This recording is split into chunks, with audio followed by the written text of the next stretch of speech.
తాకట్లో ఉన్న మీ బంగారాన్ని విడిపించి ఆ రోజు ఆన్లైన్ రేటుకి కొంటాం. Sharma gold company. అమ్మ నమస్తే. నమస్తే అమ్మ. అమ్మ, ఇంట్లో దీపం కొబ్బరి నూనెతో పెట్టొచ్చా? పెడితే ఎలాంటి ఫలితాలు ఉంటాయి? నూనె అంటే అర్థం ఏమిటి? నువ్వుల నుండి తీసినటువంటి ద్రవము. అంటే నూనె అంటే అర్థం ఏమిటి? నువ్వుల నూనె మాత్రమే కదా. అందుకని దీపం నూనెతో పెట్టమంటే పూర్వకాలం నువ్వుల నూనెతోనే పెట్టేవారు. అయితే దేవుడి దగ్గర పెట్టేటప్పుడు కార్తీక మాసంలోనూ ప్రత్యేక సందర్భాల్లోనూ, కార్తీక మాసంలో కూడా కొన్ని చోట్లే, మిగిలినప్పుడు కాదు, ఆవు నీతితో పెట్టేవారు, శుభప్రదం అని చెప్పి. ఇప్పుడు మనకి స్వచ్ఛమైన ఆవు నెయ్యి ఎక్కడ దొరుకుతుంది? అవును, ఇబ్బంది అవుతుంది కదా. దానికన్నా నువ్వుల నూనె మంచిది. నువ్వుల నూనెతో గనక దీపం పెట్టినట్టయితే మంచి నువ్వు పప్పు నూనె కాక నువ్వులతో చేసిన నూనె, అంటే నల్ల నువ్వులతో చేసినటువంటి నూనె, పొట్టు తీయని నువ్వులతో చేసినటువంటి నూనె, దానితో గనక దీపం పెట్టినట్టయితే దాని నుండి వెలువడేటటువంటి పొగ చాలా ఆరోగ్యకరంగా ఉంటుంది. ఓకే. దగ్గరగా కూర్చుని ఒక అరగంట అటువంటి దీపం పెట్టి ఆ నూనె గనక పీలుస్తూ ఉన్నట్టయితే కొలెస్ట్రాల్ కూడా తగ్గుతుంది అని వైద్యులు చెప్పేటటువంటి మాట.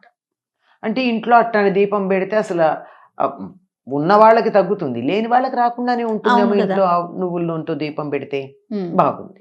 నువ్వుల నూనె మాకు దొరకలేదు. దొరకనప్పుడు రెండవ ఆప్షన్ కొబ్బరి నూనె. ఈ కొబ్బరి నూనెతో దీపం గనక పెట్టినట్టయితే లక్ష్మీదేవి చాలా సంతోషిస్తుంది. ఆవిడికి ప్రీతిపాత్రంట. నువ్వుల కన్నా ఆవిడ కొబ్బరి నూనెతో పెడితే లక్ష్మికి సంతోషమని, అందుకని కొంతమంది శుక్రవారం నాడు నువ్వుల నూనెతో కాకుండా కొబ్బరి నూనెతో దీపం పెడుతూ ఉంటారు. ఎందుకంటే అమ్మవారికి ఇష్టం కాబట్టి మాకు శుభం కలుగుతుంది అనే ఉద్దేశంతో. కాకపోతే గుర్తుంచుకోండి, ప్రధానంగా ఈ రెండూ కాక మిగిలిన ఏ నూనెలు పెద్దగా మంచివి కాదు. ఎందుకంటే వాటికి ఈ దేవుడి దగ్గర దీపం పెట్టినప్పుడు ఏ రకమైన ప్రయోజనం కావాలని మనం ఆశిస్తున్నామో అటువంటి ప్రయోజనం ఇవ్వగలిగిన శక్తి లేదు. ఓకే. కానీ నాకు ఇవాళ ఇంట్లో నువ్వుల నూనె అయిపోయింది, శనివారం, నేను ఇప్పుడు ఎక్కడికి వెళ్ళి కొని పరిస్థితి కాదు, కానీ దీపం పెట్టడం మానలేను నేను. అలాంటప్పుడు ఏ నూనె ఉంటే ఆ నూనెతో పెట్టచ్చు. ఎప్పుడు? ఇది అలా మరీ అత్యవసరమైనప్పుడు మాత్రమే. మన ధర్మశాస్త్రాలు ఏవి కూడానమ్మా ఇది ఇట్లా చేయకపోతే నరకానికి వెళ్ళిపోతాయని చెప్పలా. మనిషి వీలును బట్టి, సౌకర్యాన్ని బట్టి ఎన్ని రకాల ఆప్షన్స్ ఇస్తారో. ఆవు నెయ్యి శ్రేష్టం, అది దేశీయమైన ఆవు నెయ్యి. కిలో 5,000 6,000 పెట్టి ఎవరు కొంటారమ్మా దేవుడి దగ్గర దీపం పెట్టడానికి? లేరు. సరే, లేదు అంటే నువ్వుల నూనె, అది కూడా గానుగ దగ్గరికి వెళ్ళి తెచ్చుకుంటే మంచిది దొరుకుతోంది. లేకపోతే పామాయిల్ అంటారు, పామాయిల్ తెచ్చి దాంట్లో నువ్వులు దంచినటువంటి నువ్వులు ఒక బట్టలో మూట కట్టి ఈ నూనెలో ఆ బట్టల మూట పడేస్తారు, ఇంత మూట. దానికి ఆ నువ్వులకు ఉండేటటువంటి ఆ రంగు, వాసన నూనెకు వస్తుంది.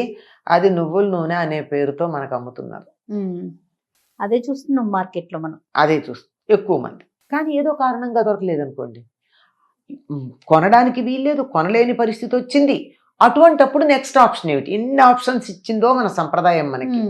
అలాంటప్పుడు ఏ నూనె ఉంటే ఆ నూనెతో చెయ్యండి, కానీ వేప నూనె, ఇప్ప నూనె ఇట్లాంటి వాటితో మాత్రం. బాదం నూనె చాలా ఖరీదు, ఎందుకు పెడతారు? ఎవరో పెట్టరు. అమ్మో, చాలా ఖరీదు కాదు. అంచేత వేప నూనె, ఇప్ప నూనె ఇట్లాంటి వాటితో కూడా దీపాలు పెట్టేవాళ్ళు ఉన్నారు. పైగా చెప్తారు కూడా, ఈ ఏదో ఫలానా ప్రయోజనం కావాలి అంటే 3 రంగుల ఒత్తులు వేసి అది వేప నూనెలో వేసి ఏదో 3 రకాల నూనెలు కలిపి, అది ఇప్ప నూనె, ఆమదం, ఇంకా చాలా ఉన్నాయి. తర్వాత ఆవ నూనె, ఇట్లాంటివన్నీ ఏవో కాంబినేషన్స్ చెప్తారు. ఇవన్నీ దేనికంటే వామాచారాల్లో కొన్ని, తర్వాత క్షుద్ర పూజల్లో కొన్ని, ఒక ప్రత్యేకమైనటువంటి ప్రయోజనాన్ని ఆశించి ఒక రూపంలో ఉన్నటువంటి దేవతామూర్తిని అర్చించే సందర్భంలో కొన్ని వాడతారు తప్ప మన వంటి గృహస్థులు సీదాసాదాగా జీవితం గడిపేవారు, మనకు అటువంటి తీవ్రమైనటువంటి పనులు చేసే లక్షణం లేని వాళ్ళం కదా మనమంతా అవునమ్మా, అనే అనుకుంటున్నాను నేను, మనం అందరం అదే అని. అంతే. అలాంటి మనం అటువంటి వాటి జోలికి వెళ్ళకూడదు. ఓకే. ఎవరన్నా చేస్తే ప్రత్యేకంగా అలాంటివి చేసేవాళ్ళు ఉంటే వాళ్ళు వాళ్ళు చేస్తారు, చేసుకుంటారు. మన ఇళ్లల్లో మనం అవి వాడే పని లేదు. అయితే ఉత్తర దేశంలో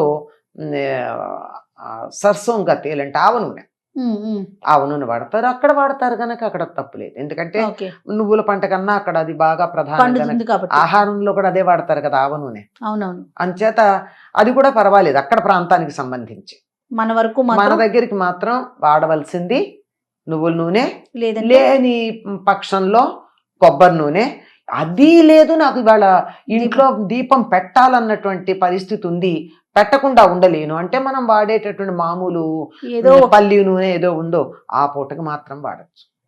ఈ ఏదో ఫలానా ప్రయోజనం కావాలి అంటే 3 రంగుల ఒత్తులు వేసి దాది వేప నూనెలో వేసి ఏదో 3 రకాల అవునవును. నూనెలు కలిపి, అది ఇప్ప నూనె, ఆమదం, ఇలా ఇంకా చాలా ఉన్నాయి, తర్వాత ఆవ నూనె, ఇట్లాంటివన్నీ ఏవో కాంబినేషన్స్ చెప్తారు.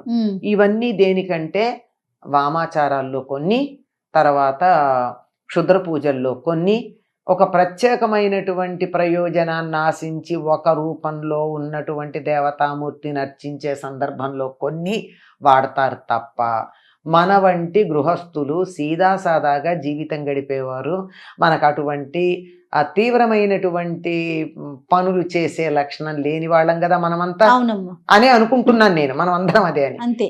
అలాంటి మనం అటువంటి వాటి జోలికి వెళ్ళకూడదు. ఓకే. ఎవరన్నా చేస్తే ప్రత్యేకంగా అలాంటివి చేసేవాళ్ళు ఉంటే వాళ్ళు వాళ్ళు చేస్తారు, చేసుకుంటారు. మన ఇళ్లల్లో మనం అవి వాడే పని లేదు. అయితే ఉత్తర దేశంలో సర్సోంగా తేల్ అంటే ఆవ నూనె, ఆవ నూనె వాడతారు. అక్కడ వాడతారు కనుక అక్కడ తప్పు లేదు. ఎందుకంటే ఓకే. నువ్వుల పంట కన్నా అక్కడ అది బాగా ప్రధానం కనుక పండుతుంది కాబట్టి. ఆహారంలో కూడా అదే వాడతారు కదా ఆవ నూనె. అవునవును. అంచేత అది కూడా పర్వాలేదు అక్కడ ప్రాంతానికి సంబంధించి. మన వరకు మన మాత్రం దగ్గరికి మాత్రం వాడవలసింది నువ్వుల నూనె, లేదంటే లేని పక్షంలో కొబ్బరి నూనె. అది లేదు, నాకు ఇవాళ ఇంట్లో దీపం పెట్టాలన్నటువంటి పరిస్థితి ఉంది, పెట్టకుండా ఉండలేను అంటే మనం వాడేటటువంటి మామూలు ఏదో పల్లి నూనె ఏదో ఉందో ఆ పూటకి మాత్రం వాడచ్చు, ఎప్పుడు మళ్ళీ రోజు వాడకూడదు.